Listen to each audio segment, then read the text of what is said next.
Hey peeps, locking down the truth with Marci Lock.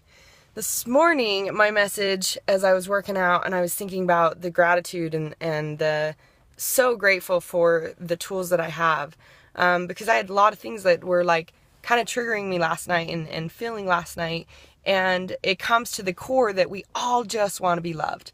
We all just want to be accepted and loved for who we are, and in feeling perfect, whole, and complete in who you are. And yet, from the time we're little, we start to take on these thoughts and these beliefs and these perceptions that we're not worthy unless it looks a certain way. We're not good enough unless it looks a certain way, that we're not deserving, and we start to redefine who we truly are. And so the thought for me that I was thinking about this morning is like, wow, the blessing of knowing, like, if you could see yourself through God's eyes and redefine who you are by looking at yourself through God's eyes, who would you show up to be?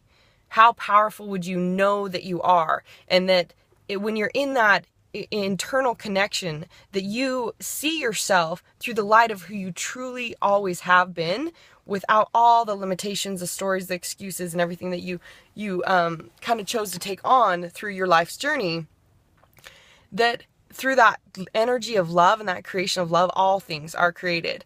And that you really truly cannot ever receive love until you love yourself. And the thought that comes up for me is that you never lose love when you love yourself, and you are the world's best example of how to love you. And I'll tell you why this kind of came up for me. So yesterday I was in Salt Lake, met with one of my good buddies, Jeremy, who's a singer, and he was going to a concert, and saw another one of my friends, and had kind of some little mini meetings. And I was driving home, and I was just like, all of a sudden I just got hit with this emotion of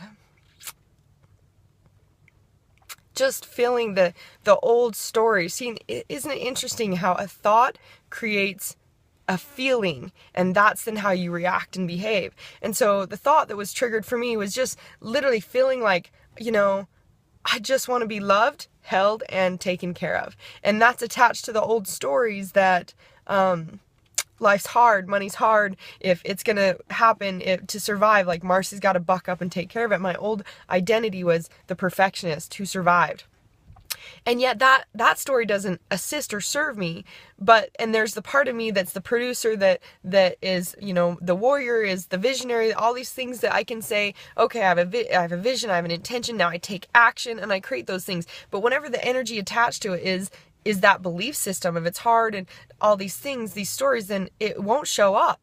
And it comes back to, as soon as I'm triggered and I realize my feeling is off, like I'm not in awesomeness, I'm not in happy, I'm not in peace, I'm not in joy, then I'm like, wow, why? What just happened? It was the thought and the feeling of just feeling, I guess maybe thinking about all that I get to do to create moving to California, and I'm renting out my house, and I have all these things on projects with my kids and their schooling and all these other things, as well as the business creations that I'm creating and I'm moving into, and some new programs, my Goddess Warrior program that I'm creating, and my cabin retreat next week, and my assistant's been out for 2 weeks, and just all these things that just all of a sudden felt like I just wanted to be taken care of. I just wanted someone else to be like, I got you, I got your back, just cut on into me and know that I'm here to support you. And this is obviously a trigger for me, because the same thing triggered me, a week or so ago when I blew a tire and got to create all that with leaving out of town and figure out my kids and all that. And it's just that it's one of those, as soon as I look for that perception, then that's what I find and that's what I see. And instead, what it really was for me is realizing that as soon as I'm off, I get to reconnect back to myself. And I realized I wanted love. I wanted to feel taken care of. I wanted to feel supported. I wanted love. And so I actually got to go hang out with some great friends and look at like how I create, loving relationships and awesome relationships with friends, but also how do I love myself? And that's really what it comes down to, is if I see myself through the eyes of God and I love myself, then I can never lose love. And so I got to reconnect back to myself and go, what feeling am I really wanting? I'm wanting to feel loved. I'm wanting to feel supported. And so I actually reached out to a good friend and talked to him for a minute about, just some of like processing some of these things, and actually, you know, chose some actions last night to get in tune with myself, to give myself love. And then even this morning, it's like, get up, kick my ass. I'm going to be on an interview today. I've got my books coming out. I've got so much that I'm creating. This is my passion, my purpose.